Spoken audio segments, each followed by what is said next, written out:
Hey, what's up, everyone? Welcome back to the 60 Feet 6 Inches LSU podcast. As always, thank you for joining me. In this episode, I will review the Wednesday night game as LSU took on Lamar. I will preview the weekend series as the Samford Bulldogs come to town. I will give you my three keys to the weekend, my picks for the Get Right, Stay Right list, my weekend prediction, and finally, the SEC rundown. As always, you can find the 60 Feet 6 Inches LSU podcast on Apple, Google, Spotify, and other major audio platforms. If you're viewing this on the 60 Feet 6 Inches LSU Pod YouTube channel, please make sure to subscribe to the channel so that you don't miss out on any of the content throughout the season. On Twitter, the account is at 60FT6IN LSU Pod. Once again, that's at 60FT6IN LSU Pod. Make sure to follow the account, hit that notifications bell as well. If you missed the last episode, I reviewed the Monday game between LSU and Butler, took a look at how LSU stacked up nationally from a statistical standpoint. I went over the three big things that I learned from the four-game set versus Butler and Central Connecticut State. And as always, that podcast is linked on the Twitter account in both podcast and YouTube versions.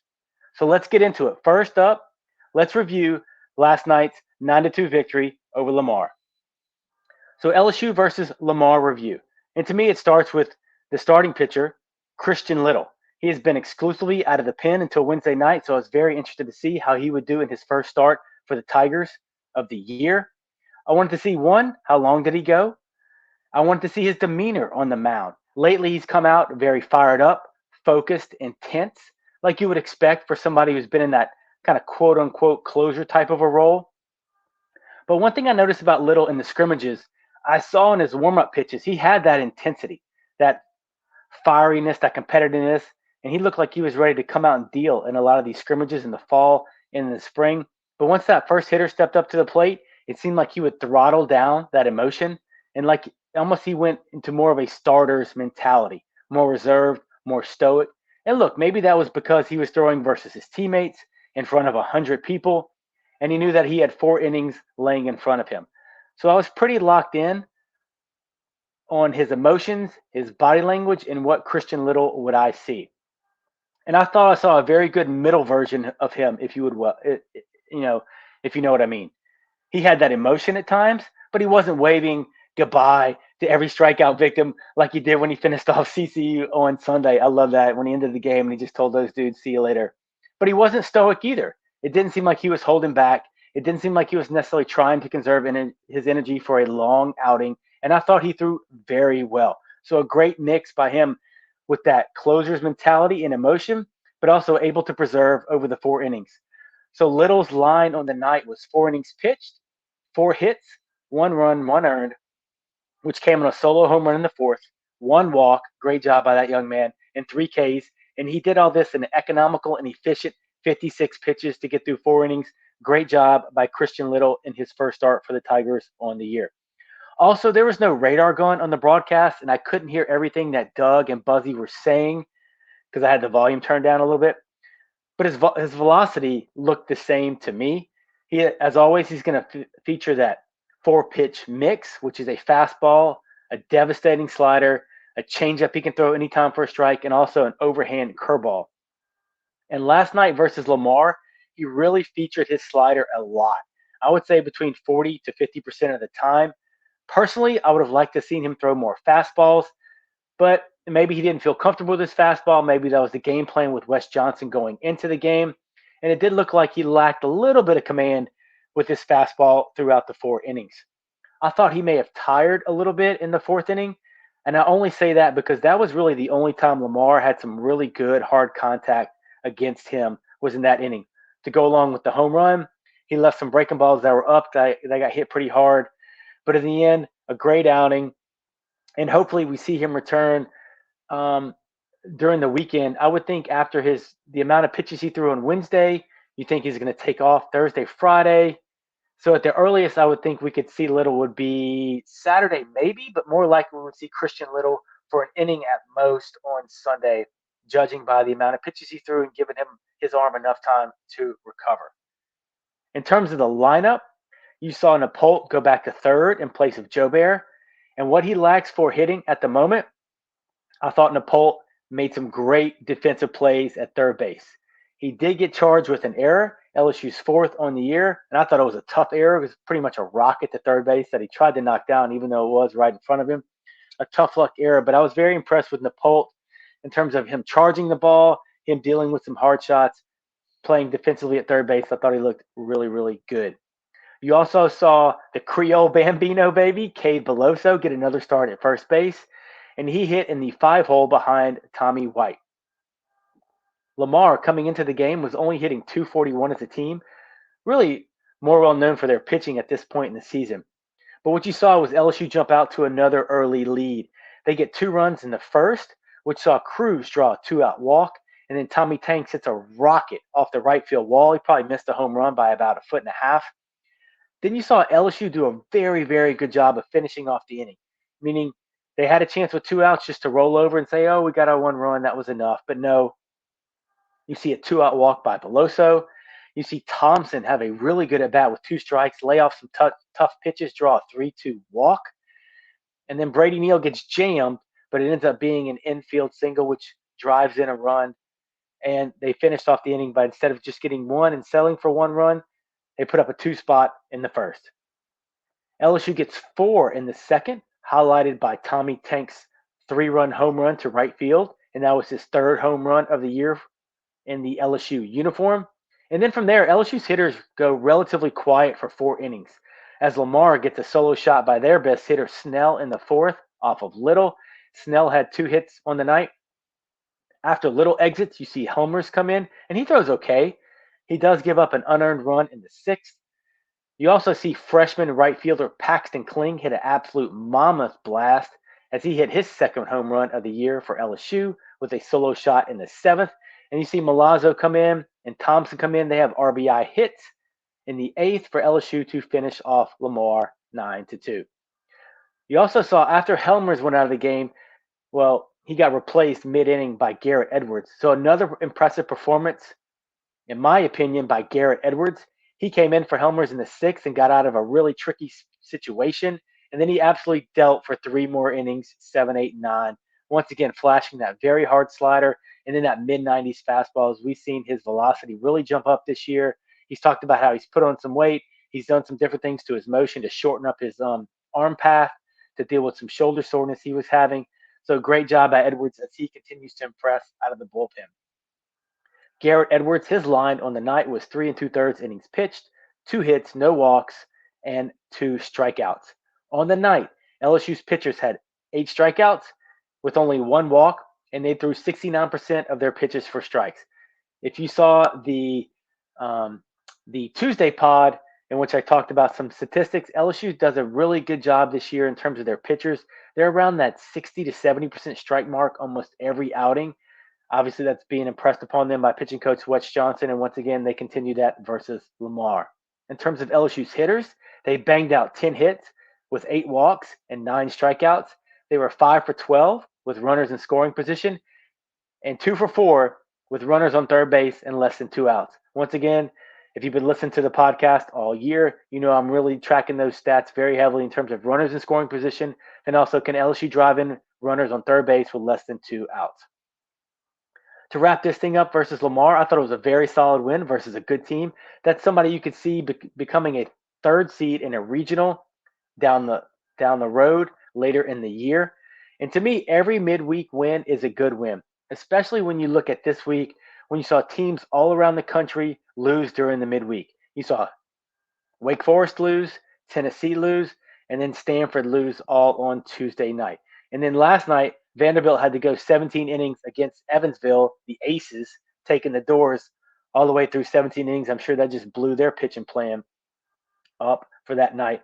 So as an LSU fan, you should be pleased with the W. Any W is a good one, but especially as you continue to rack up midweek wins. And look, LSU is continuing to play well. It's not like they're playing bad and losing in the midweek games early in the 2023 season. All right, switching gears, let's move to the weekend and take a look at LSU's opponent, the Samford Bulldogs out of the Birmingham area. So in 2022, Samford went 28-29, and they were 12-9 in the Big South Conference. The last 2 years, they've had 2 very good players, transfer to SEC teams. In 2022, you saw Sonny DeShara leave Samford and go to Auburn, where all he did was lead the conference in hitting. You also saw Tyler McManus last year transfer to LSU from Samford as well. In 2023, you have Colton Ledbetter, who left Samford, and he has transferred to Mississippi State, where he is absolutely tearing it up. He plays center field for the Bulldogs. So you never know what's going to happen. Maybe we'll see another Samford player leave this year's team and come to the SEC next year. But they do a good job of developing the players that they have. So far in 2023, the Bulldogs are 6-6. They dropped a Wednesday contest to Alabama, 11-6. As a team, they're hitting 263 on the year with only 12 home runs, and they have a nearly 2-to-1 strikeout to walk ratio and only a 375 on base percentage. How does that compare to LSU? LSU's on base percentage is right around 470. When you look at their pitching staff, they have a team ERA of 5.59, where LSU's is hovering right around about a 2.88, so nearly a 3-run differential there. The pitchers have a 241 batting average against. They have given up 19 home runs, and Alabama hit 5 home runs against those guys on Wednesday night. Fielding, not great for the Bulldogs either. They are fielding at a 969 fielding percentage with 13 errors in 12 games. If you look at LSU, they have 4 errors through 12 games on the year. They were the number 1 fielding team in the country entering Wednesday's contest, but I don't know if that error has now dropped them down. They're probably still in the top 5 when you look at fielding percentage throughout the country. Focusing in on some of Samford's key hitters, they have 5 guys hitting over 300. From an average perspective, you have Garrett Howe, who leads the team with a 366 batting average. He also leads the team with 10 RBIs. Lucas Steele, he's hitting 357, and he's tied for the team lead with 3 home runs in 2023. Stephen Klein, who led Samford in hitting in 2022, this year he's picking up right where he left off, and he's hitting 325 for the Bulldogs. And then finally, John Anderson, who is a Georgia Tech transfer. He's hitting 311 on the year with 3 home runs as well. And don't forget, LSU fans, former LSU football player Maurice Hampton also plays for Samford. He's hitting 200 on the year with only 10 at-bats, but he does have 2 stolen bases. So hopefully we'll get to see him make an appearance in his old stomping grounds this weekend. In terms of the pitchers, a reminder that a 5.59 team ERA, not great. The best I could do in terms of my projected weekend starters for Samford and some key bullpen arms to look out for, I definitely think on Friday they're going to see Jacob Cravey, a right-handed pitcher. He has a 4.32 ERA. 3 games started. He does have a 1-0 record. In those 3 games, he has thrown 16 2/3 innings pitched, given up 8 hits, 9 runs, 8 earned. He does have 10 walks in 16 2/3. Also has 23 strikeouts on the year. Good news for LSU fans. Almost all the pitchers LSU will see this weekend are right-handed. So we can put those lefties aside, as I think they only have 3 or maybe 4 on their entire roster. And when you look at those lefty stats, their ERAs are truly inflated, well up into the teens. Another guy who LSU may see as a Saturday starter is Will Lynch. Will has an 8.25 ERA, 3 games started. He is 0-1 on the year for the Bulldogs, 12 innings pitched, 9 hits given up, 13 runs, 11 earned, 7 walks, and 14 Ks in those 12 innings. Also, another guy that's kind of come on lately in terms of their third starter, and they kind of had some issues, as you can imagine, with some ERAs that I've just mentioned, determining who that third starter is going to be. If I had to pick, I think it's going to be Brody Westbrooks. Now, he does have a very small ERA, 0.90 ERA, 3 appearances on the year with 1 game started. He's 0-1. But in his 3 appearances, 10 innings pitched, 9 hits, 7 walks, and 11 Ks. Another guy they have been starting on the weekends, but based off these numbers, I'll be surprised if they put him out there in the starting spot to go against the lineup like LSU. His name is Jake Holofield. He has a 17.55 ERA in 3 games started. I just don't know if that's the best option for the Bulldogs moving forward. Now, when you look at their bullpen, they do have very good arms and some guys that have worked a lot early on in the year. Carson Hobbs, who's kind of their bullpen ace, but he actually started against Alabama the other night. He only went, I think, 1 2/3 against the Tide. But Hobbs has 5 appearances on the year with a 1.64 ERA. He does have 2 saves. 11 innings pitched, 5 walks, 17 strikeouts. So well above that 1-to-1 ratio we look at in terms of strikeouts to innings pitched, and only a 139 batting average against for Hobbs. Another bullpen arm is Trey Sanders. 5 appearances, a 0.90 ERA, 10 innings pitched, and 7 Ks for Sanders. And the guy who we could see as many as 2 times this weekend is Ben Peshke. 7 appearances already in 12 games for Samford, a 2-1 record with a 3.37 ERA, 10 and 2/3 innings pitched, 7 walks, and 15 Ks. So I think after the starters, we'll probably see a combination of Hobbs, Sanders, and Peshke, probably in 2 out of the 3 games this weekend versus LSU. Let's turn our attention back to the Tigers. So what are my 3 keys to the weekend? First, defense and situational hitting. LSU only has 4 errors on the season. As I mentioned, a top 5 defense in the country heading into the Lamar game. They were number 1 in the country, and they showed great flashes of that versus the Cardinal with Thompson and the Pope playing really well versus Lamar, making some very good plays on some charging the ground balls, making throws off of 1 foot. Very impressive on difficult plays. I just want them to keep on keeping on when you look at the defense. Look, a good defense does a ton of things. For the pitchers on the mound, it gives them confidence that you can get out of jams with runners on base. It's okay if you pitch to contact in the situations. You don't have to strike out everybody. It's also massive in terms of momentum. And I've been really impressed and encouraged the defense up to this year. Look, the outfield defense has been fine. I think especially with Kling in right field, he has the ability to go get some balls, especially coming in on some of those bloopers. Trey Morgan has been solid, not necessarily spectacular, but he hasn't really hurt LSU in left field, and Cruz is going to be Cruz. But to me, the defense has really shined on the infield portion, and then Brady Neal has done a fabulous job back there at catcher in terms of blocking balls in the dirt. So let's just keep up the defensive prowess that they've showed so far. In terms of situational hitting, is also part of that number 1 key for the weekend for me. We went over it on Tuesday's pod. The ability to hit with runners in scoring position and drive in runners that are on third with less than 2 outs has been a massive focus for LSU this year. And I think that level of concentration needs to remain at the forefront for this weekend. Here is the gold-plated money stat of the weekend, maybe of the year so far. LSU has seen 2,190 pitches on the season so far. Yes, your boy went back and did the math. 2,190 pitches they have seen. They have seen that number of pitches in 422 at-bats by the LSU hitters. Therefore, that is an average of 5.19, we'll just call it 5 pitches per AB that the LSU hitters have seen. That is amazing. So if you think about it, on average, every time an LSU hitter comes up to bat, they're going to almost a full count, at a minimum, a 2-2 count. Just think about what that does to a pitcher, the other team's defense, the amount of pressure that puts on that team, the amount of pressure in terms of execution that puts on that other team's pitcher. And it is tough when you're facing a lineup like LSU's in terms of the depth to keep up that level of execution and concentration at bat after bat after bat. Great job by Jay Johnson and his staff coaching those guys up. Fabulous job by executing that game plan from the LSU hitters. Roughly 5 pitches per AB in the 2023 season.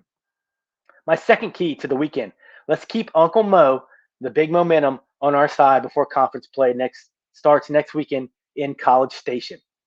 Now, look, sometimes coming up with these keys for me can be a little bit difficult, maybe a little bit of a stretch, especially when they're playing so well. And it's much easier for me to come up with keys when conference play starts.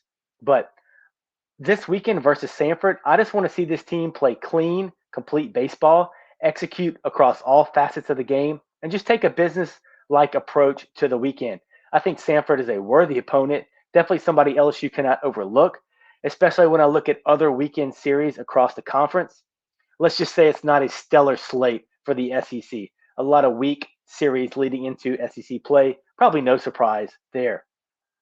I want these guys to keep good momentum heading into College Station and not have a game to where they just let their guard down, right? To where all of a sudden they boot the ball around and they have 3 errors, and even though they win, or they have a 2-1 game just because they lack execution and lack focus, and they think LSU's pitchers can get the job done on the mound. Also, don't want to see LSU starters, whoever they may be, from a pitching standpoint, go out in the third because they're driving up their pitch count, they're walking everybody. Every inning is a little bit of a circus. I just want to see a good, clean weekend, focus on LSU, and continue to keep Uncle Mo on our side and take care of business. The third key to my weekend, and I don't know if it's necessarily key in terms of will they need this to happen for these guys to have success, but it's more of a curiosity on my standpoint. I want to see who starts the Sunday game for the LSU pitching staff. And hopefully that gives us some clarity in terms of what the coaching staff's plan is heading into Texas A&M next weekend. Will they stick to Chase Shores, who really hasn't done anything wrong to lose his Sunday spot? Will they turn to Thatcher Hurd, who threw great Monday versus Butler? Will he slide into that weekend spot? Or are we going to see Riley Cooper return to the weekend rotation as well? Your guess is as good as mine up to this point. I feel like every time I make a prediction lately, it's been wrong, especially with regard to the pitchers and who I think will or should start. In my opinion, I think it should be Hurd's spot moving into conference play. I would like to move Chase Shores into the midweek starting spot so he can relax, extend his innings, and pitch against very good teams as he continues to develop consistency with that secondary pitch, whether it be a slider or a changeup for him. But all I can do is guess, just like y'all. Roll the dice out there, and we'll see who rolls out to the mound for LSU on Sunday. All righty. Get right, stay right, baby. Hashtag get right, stay right. Who's going to make my list this weekend? And just to let y'all know, look, I can always put stay right Paul Skeens, stay right Dylan Cruz, but I try to mix it up every weekend, pick somebody different, just to, one, just pique my interest when I'm watching the game so I can focus on another player. And two, dig a little deeper in terms of who's doing really well that may be overlooked and who's scuffling, somebody that may be overlooked as well. First, get right, Joe Bear. Braden Joe Bear, we need you to get right this weekend. And you really could say the third base position as a whole, as it's been split between Napolt and Joe Bear, but I went for Joe Bear this week. Joe Bear's hitting 243 on the year. Napolt's hitting 185. Joe Bear has 2 doubles, 3 home runs, but he does have 10 strikeouts with 5 walks. On the flip side, Napolt is only hitting 185, but he does have 6 walks to 6 Ks, and he's played some really stellar defense as of late. And I think Joe Bear lately has been just a victim of hard hit balls right at people. Obviously, it's important the power that he adds to this lineup, but also the depth that he provides to this lineup as well, especially if he gets put in that 7, 8, and 9 spot. Because look, when he gets hot, he gets white hot, and every AB is appointment viewing. He can go off in a weekend to where he can go, like 9 for 14 with 3 home runs. We've seen him do it, and he has that ability. I think they're just looking for more consistent at-bats from him this year, and it's kind of been like it was last year. I think last year he hit 246 with 18 home runs, but I think Jay Johnson, those guys would really like to see him up around 300. He's talked about how he's trying to improve his approach in 2023, but Joe Bear, I would love for you to get right this weekend versus Samford. The other player on my get right list is Riley Cooper. Where has my guy been? He's been MIA as of late. He hasn't pitched since his Iowa outing in Round Rock. Now, look, maybe he has thrown some live batting practice versus LSU hitters during the midweek. Obviously, that we are not privy to see. Maybe he's even thrown some kind of scrimmage innings, 1 or 2 innings versus LSU hitters during the midweek to stay sharp as well. But I would really like to see him throw this weekend. They said he was warming up in the pen last night versus Lamar. I don't know if the plan was to get him in the game or just to get him a short little bullpen so that he stays sharp. But I want to see him take the mound this weekend before SEC play gets going. So far on the year, Cooper has 2 appearances with 2 games started. He's 1-1, a 5.40 ERA. Cooper has thrown 8 1/3 innings pitched, giving up 7 hits, 3 walks, and 12 Ks. And I think a lot of people, I may have been in that camp. I really thought Herbert was going to throw Monday, but some people maybe thought Cooper was going to throw Monday. But Hurd got the start. So then you know who's going to throw Wednesday. I thought they may roll Cooper out there Wednesday, but no, you saw Christian Little take the mound. So I have no idea what the plan is for him moving forward. Your guess is as good as mine. I have no inside scoop, no inside intel, but I just want to see Cooper take the mound and throw a good 2 or 3 innings this weekend, get him right before they head off to take on the Aggies. Looking at stay right, I got to go with the freshman, Paxton Kling. He's hitting 393 on the year and 9 games started. He has 28 ABs, 2 doubles, 2 triples, 2 home runs, and his on base percentage is 528. He only has 6 Ks with 3 walks on the year, and he is tied for the team lead with 5 hit by pitches. So my man is not afraid to stand in the box and take one. I think he is. I predicted kind of in my LSU preview earlier in the year that I thought he would take over the starting right field spot before conference play, and it looked like he now has a stranglehold on that spot with Joe Bear kind of moving into the third base position as Tommy Tanks is still recovering from that shoulder injury. We haven't seen him play the field really since the first inning of the year, actually. So Paxton Kling, stay right. Also on the stay right list is Tommy Tanks. He was on a get right list last weekend, and he seems to be catching fire right now, right before SEC play. Couldn't come at a better time for the Tigers. Tanks is hitting 382 on this season. After his early season shoulder injury, kind of got off to a slow start as he was recovering from that. But he has 5 doubles, 3 home runs, 14 RBIs, and only 4 strikeouts. He also has 5 hit by pitch as well. And I hope to see some more Tanks this weekend as he is providing the perfect protection for Dylan Cruz, in my opinion. I love it when Cruz is bracketed by Trey Morgan in that 2-hole, Cruz in the 3-hole, Tanks in the 4-hole. Morgan does a great job of getting on base. Cruz is not afraid to take walks this year. Not that he has been afraid in the past, but you see him really ratcheting up that concentration with 2 strikes. And teams can't pitch around Cruz because they have Tanks waiting in the on-deck circle right behind him in the 4-hole.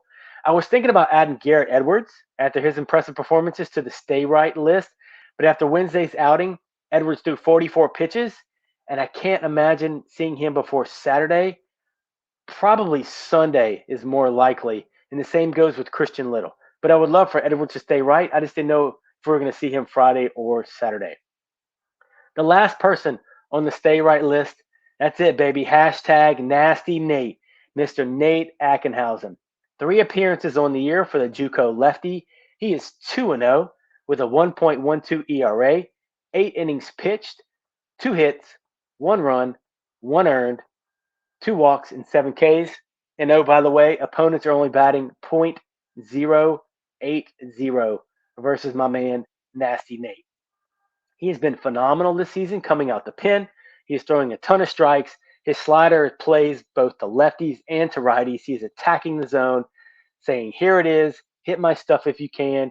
And he has been on point all year, and I would love to see that continue because he is going to be massive, massive come SEC play, especially if Cooper moves into the pen. That is 2 very good lefties we have. Tennessee has a lot of left-handed sticks. Mississippi State, a lot of left-handed sticks. Alabama and Arkansas as well. So those guys are going to be massive moving into conference play. I don't want to forget Griffin Herring as he's gotten some early innings this year for the freshmen.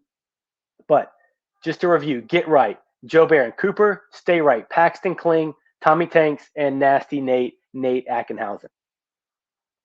So what's my prediction for LSU versus Samford this weekend? I think LSU sweeps. I don't think Samford has the pitching to keep up with the LSU bats and keep them at bay. And they're struggling on the pitching side as well, even though you do have 5 guys hitting over 300. I think the LSU hitters are going to be relieved, probably as the fans are too, to not see so many, if any, left-handed pitchers this weekend. But once again, I think this weekend is more about LSU. And can they continue to focus and put together complete 9-inning performances? By complete, I mean, look, hitting, pitching, and fielding all 3 phases of the game. I'm going to be interested to see if Ty Floyd starts again on Saturday. I think he deserves it. I think he looked great last weekend. And then who starts on Sunday? Because at this point, as I told y'all, I have no clue.